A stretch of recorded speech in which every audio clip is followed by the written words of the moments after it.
Shalom saudara-saudara, mari kita melanjutkan pembelajaran firman Tuhan dari Ezra bagian ketiga. Nats yang kita ambil dari Ezra pasal 7 ayat yang 10. Sebab Ezra telah bertekad untuk meneliti Taurat Tuhan dan melakukannya serta mengajar ketetapan peraturan di antara orang Israel. Sebelum membahas lebih lanjut, mari kita berdoa. Bapa yang baik, kami bersyukur masih diberi kesempatan untuk belajar dari tokoh Ezra. Roh Kudus tolong kami agar kami mengerti firman-Mu dan bantu kami agar kami dapat menghidupi firman yang kami dengar. Dalam nama Tuhan Yesus kami berdoa. Amin. Saudara-saudara, sebelum melanjutkan renungan ini, kami akan menyanyikan satu pujian yang mengatakan agar kita menjadi berkat dengan berbagi kepada sesama. Biarlah lagu ini mengingatkan kita melalui renungan yang akan kita bahas.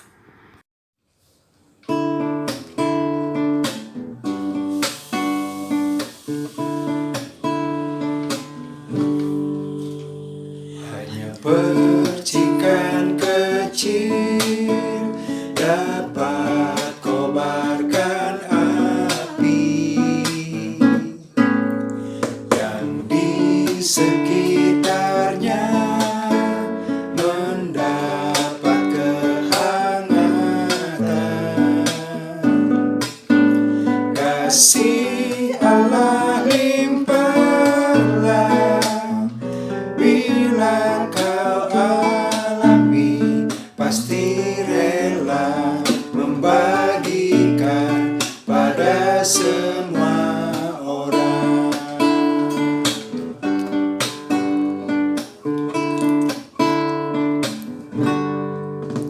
Terimalah hai kawanku senang yang ku dapatkan, sandarlah padanya di mana kau berada. Ku mau memasyurkannya pada seluruh bangsa, bahwa ku dapat kasihnya, ku mau masyurkannya.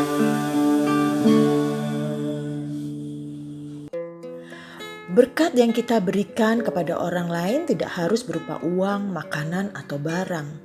Berkat itu bisa juga berupa perhatian, waktu, tenaga, pengajaran, atau pengalaman iman bersama Tuhan dan sebagainya. Apapun yang ada dalam diri kita bisa kita pakai untuk memberkati orang lain. Ezra telah menetapkan hati atau mendedikasikan dirinya untuk mengajarkan ketetapan dan peraturan Allah kepada bangsa Israel. Saudara, saya mau mengingatkan saja, pada bagian pertama kita belajar dari Ezra yang bertekad untuk meneliti firman Tuhan. Dan di bagian kedua kita belajar dari Ezra yang bertekad melakukan perintah dan ketetapan Allah. Nah, pada bagian ketiga ini kita belajar dari Ezra yang bertekad mengajar ketetapan dan peraturan Allah. Ezra menyadari keberadaannya, untuk apa Allah menempatkan dia di tengah bangsa Israel saat berada dalam masa pembuangan dan saat mengantar bangsa Israel kembali ke Yerusalem. Ezra ingin mengembalikan bangsa Israel pada Allah, dan salah satu cara adalah mengajarkan ketetapan dan peraturan dalam Taurat Musa. Tidak mudah mengembalikan bangsa Israel kepada Allah, mengembalikan agar Israel mencintai Taurat Musa, mengingat kehidupan di masa pembuangan Babel. 70 tahun hidup tanpa bisa beribadah pada Allah dan tidak membaca Taurat Tuhan. Sudah 1 tahun lebih kita berada dalam situasi pandemi COVID. Keadaan membuat kita tidak bisa ke gereja, tidak leluasa beribadah, tidak bisa bertemu dengan saudara-saudara seiman untuk saling sharing dengan nyaman. Beberapa jemaat yang kami kunjungi secara virtual memberitahu bahwa mereka sulit beribadah karena keterbatasan kuota jika harus ibadah melalui video atau live streaming ya. Tidak bisa ibadah dengan nyaman. Lebih senang mereka bertatap muka. Beberapa orang juga mengutarakan bahwa ia semakin jauh dari Tuhan. Tidak semangat untuk ibadah virtual. Tidak bisa mengikuti persekutuan doa. Dan akhirnya iman mereka tidak bertumbuh. Saudara, kita tidak tahu kapan pandemik ini akan berakhir. Para hamba Tuhan dan majelis memikirkan situasi dan kondisi jemaat agar dalam kondisi seperti ini tetap memiliki relasi yang baik dengan Tuhan dan tetap bisa menerima pengajaran firman Tuhan. Nah, salah satu cara bagaimana mengajarkan firman Tuhan di masa pandemik ini adalah yang sudah dilakukan ya, merekam ibadah dalam bentuk YouTube dan saat ini sudah ibadah live streaming. Kemudian mengadakan persekutuan doa bersama lewat Zoom seperti yang sudah dilakukan setiap hari Rabu malam, juga komisi pria Sunodia, komisi pemuda, komisi remaja, PRK Pelita dan komisi wanita yang sudah mulai memakai Zoom pada bulan Agustus 2021 kemarin.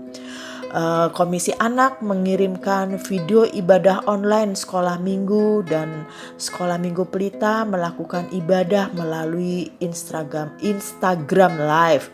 Juga komisi Simeon Hana masih melakukan ibadah melalui audio. Mereka mengirimkan rekaman audio. Nah, hamba Tuhan memikirkan cara agar firman Tuhan dapat diajarkan kepada jemaat.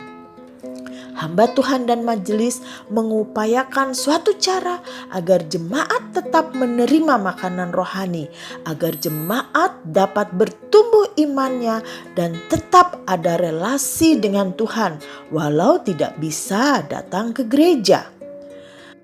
Firman Tuhan dapat juga diajarkan melalui persekutuan lingkungan dan kelompok bina iman melalui Zoom. Bersyukur dengan kemajuan teknologi, kita masih bisa menerima pengajaran firman Tuhan dari hamba Tuhan. Sebagai orang tua, kita juga harus mengajarkan firman Tuhan kepada anak-anak kita, pada orang-orang yang terdekat. Dengan cara bisa mungkin lakukan adalah mengirim link ibadah.